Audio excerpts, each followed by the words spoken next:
بسم الله الرحمن الرحيم، يا اهلا بيكم. النهارده معانا الريدمي نوت 14 بعد 3 شهور من الاستخدام. كالمعتاد هنعرف ايه المميزات اللي شفتها في الجهاز خلال فتره استخدامي وكمان العيوب اللي قابلتني، وبالمره كده هنعرف الفرق ما بينه وما بين النوت 13 اللي بقاله معايا تقريبا سنه. فيلا بينا نبدا على طول بالتصميم. النوت 14 جهاز جميل وشيك، ولما تيجي تمسكه كده على الحقيقه تحس كده ان انت ماسك جهاز فعلا محترم. اللون اللي معايا اللون الاسود دوت فيه لمعه كده، لما الاضاءه بتيجي عليه بتديله شياكه، وجميع الالوان الجهاز ده حلوه الصراحه. الحواف بتاعه الجهاز حواف حاده كده او قائمه، وده بيخلي الجهاز مستقر اكتر في ايديك من الاجهزه اللي الحواف بتاعتها دائريه.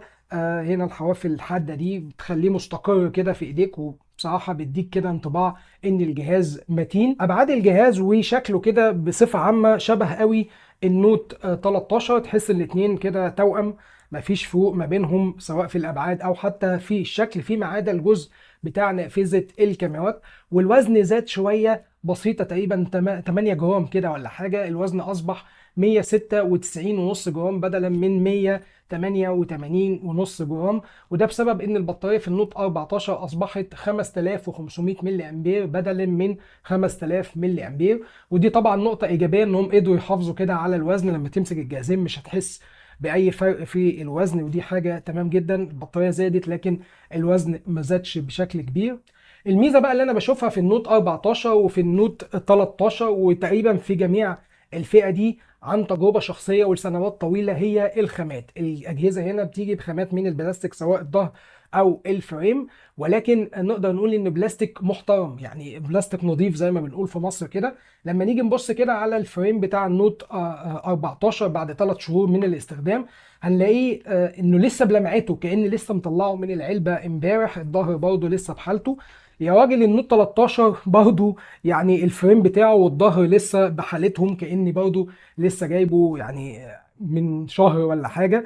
ما تحسش ابدا ان الجهاز اتهان، او ان الفريم بقى فيه تقشير او تكليح او تغيير في اللون، او الظهر فيه يعني تقشير كده. في بعض الشركات في الفئه دي اللي هي فئه ال 200 دولار بتلاحظ يمكن بعد شهر ان في تقشير في الفريم، او اللون نفسه كلح كده او اتغير، والظهر بيبقى فيه بعض النقاط كده او تقشير نتيجه الاتربه اللي ما بتخش ما بين الظهر الجهاز والجراب.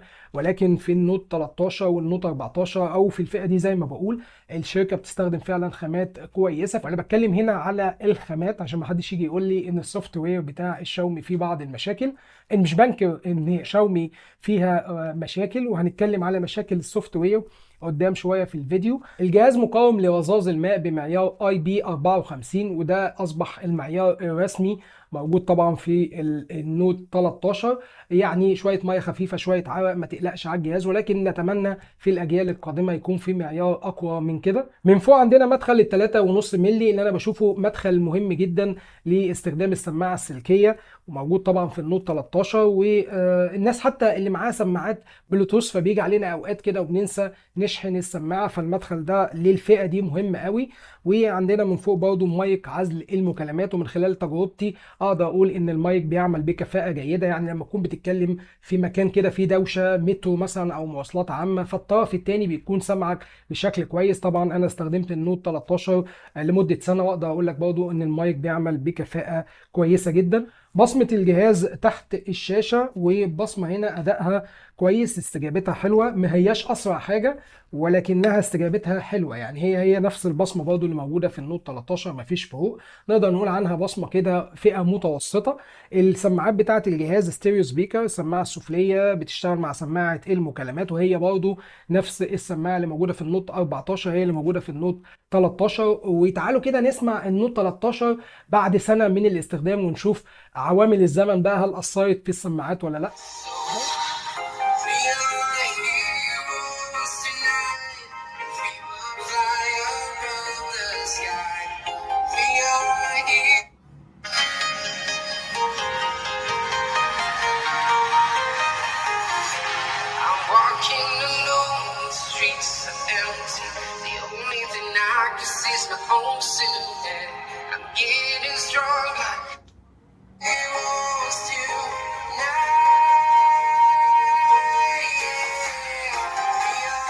زي ما هو واضح كده ان العوامل الزمن الاتربه بقى والسوائل ما اثرتش في السماعات بتاعه النوت 13، وده دليل تاني ان الخامات بتاعه الاجهزه دي خامات جيده جدا. العيب بقى اللي موجود في النوت 14 وقبليه كمان في النوت 13 هو عدم وجود الان اف سي، وده عيب يكون موجود في 2025 وانا بتكلم عن النسخ المحليه اللي بضمان محلي او تصنيع محلي مفهومش ان اف سي. نروح بقى لاهم ميزه موجوده في الاجهزه دي سواء النوت 13 او النوت 14، وهي الشاشات. الجهازين دول فيهم افضل شاشات موجوده في الفئه المتوسطه كلها.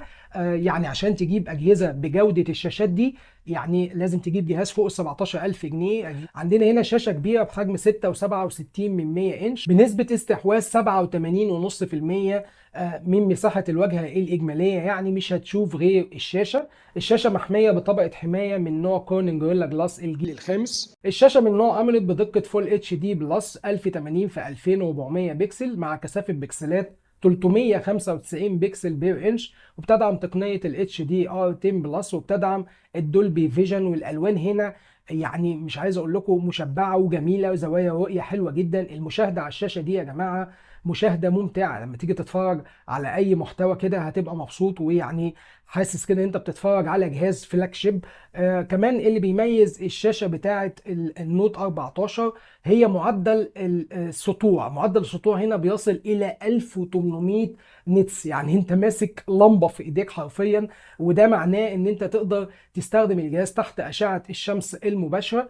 اي بقى نوتيفيكيشن رسائل مكالمات هتجيلك وانت ماسك الجهاز في الشارع كده تحت اشعه الشمس المباشره، واحنا داخلين كده على الصيف مش هتواجه اي مشكله. مش هتقعد تضلل على الشاشه لو بتسوق وبتستخدم جوجل مابس مثلا لفترات طويله والشمس بتبقى جايه على الجهاز، مش هتحتاج برضه ان انت تقعد تضلل على الجهاز. فبصراحه انا بشوفها ان سطوع الشاشه اللي بيصل الى 1800 نتس هي من اهم المميزات في الشاشه ديت، واللي بيخليها يعني تروح لفئات اعلى من كده ويخليها افضل شاشه موجوده في الفئه. معدل تردد الشاشه في الجهاز هنا 120 هرتز، وفي الوقت الحالي استجابه الشاشه حلوه. الشاشه اصبحت سريعه، وانا بقول دلوقتي او في الوقت الحالي وده لان اول اسبوعين او اول 3 اسابيع كان في لاج كده او في تاخير في استجابه الشاشه. جه تحديث ظبط الحمد لله المشكله ديت، ودي مش مشكله في الشاشه، دي مشكله سوفت وير زي ما قلت كده. يعني في بعض المشاكل دايما بتظهر في السوفت وير بتاع شاومي. كان في النوت 13 او في مراجعه النوت 13 كنت قلت برضو ان كان في مشكله استنزاف الطاقه، الحمد لله برضو جه تحديث ظبط استنزاف الطاقه والبطاريه بقت تكمل اليوم عادي مفيش مشاكل خالص. فدي عوايد شاومي، يعني الناس اللي بتستخدم اجهزه شاومي اكيد متعوده ان بيظهر بعض المشاكل في السوفت وير وبيجي تحديث يظبطها. ونروح لاول بقى اختلاف حقيقي ما بين الجهازين دول والا وهو البطاريه. عندنا هنا في النوت 14 البطاريه اصبحت 5500 ملي امبير بدلا من 5000 ملي امبير، وانا بشوف ان ده تحديث مهم جدا. يعني الواحد لما يبقى ماسك كده الجهاز ومطمن انه ما يفصلش منه او يكمل معاه لفترات طويله ده حاجه كويسه جدا. البطاريه في النوت 14 بتكمل يوم وزياده، في النوت 13 بتقعد يوم مفيش مشاكل، ولكن في النوت 14 مهما كان استخدامك هتيجي في نهايه اليوم كده تلاقي فيها 40%. يعني لو استخدامك متوسط ممكن تكمل يوم ونص عادي جدا. الميزه طبعا الثانيه اللي موجوده ان الشاحن بيجي لداخل العلبه 33 واط وبيشحن التليفون من 0 ل 100% في حوالي 43 دقيقه. ونيجي لتاني اختلاف كبير ما بين الجهازين دول وهو البروسيسور. تم استبدال السناب دراجون 685 ببروسيسور من شركه ميديا تك وهو الهيليو جي 99 الترا بتكنولوجيا 6 نانومتر. ده بروسيسور متطور اكتر وخاصه في الالعاب. البروسيسور ده بيجي بمعالج رسومي حلو جدا وهو المالي جي 57 ام سي 2، وده نفس المعالج اللي موجود في البوكو الام 6 برو. وانت بتلعب هتلاحظ ان الاداء في النوت 14 افضل من النوت 13، مفيش تسقيط فريم، الاداء سلس جدا سموز مفيش اي مشاكل. بصراحة النوت 14 في الألعاب أفضل من نوت 13 بحبة حلوين كده. أما في المهام اليومية فمش هتلاحظ فروق كبيرة، الجهازين زي بعض. الجهاز بيجي باندرويد 14 من العلبه ودي تعتبر سلبيه، كان المفروض يجي باندرويد 15 على طول من البوكس، ولكن هيجي لك تحديث اندرويد 15 مفيش مشكله، وهيجي لك التحديث الهايبر او اس 2.0.1 وده واجهه حلوه. واجهه الشاومي اللي هي الهايبر او اس 2.0.1 دي واجهه اعتقد انها مستقره اكتر من الهايبر او اس 1. فيها اضافات كتير جدا، كل ما بتستخدم الجهاز كل ما تشوف كده وتكتشف حاجات كتير. شبكه المكالمات في النوت 14 ادائها كويس، مفيش مشكله خالص، زيه زي النوت 13 الاداء كويس.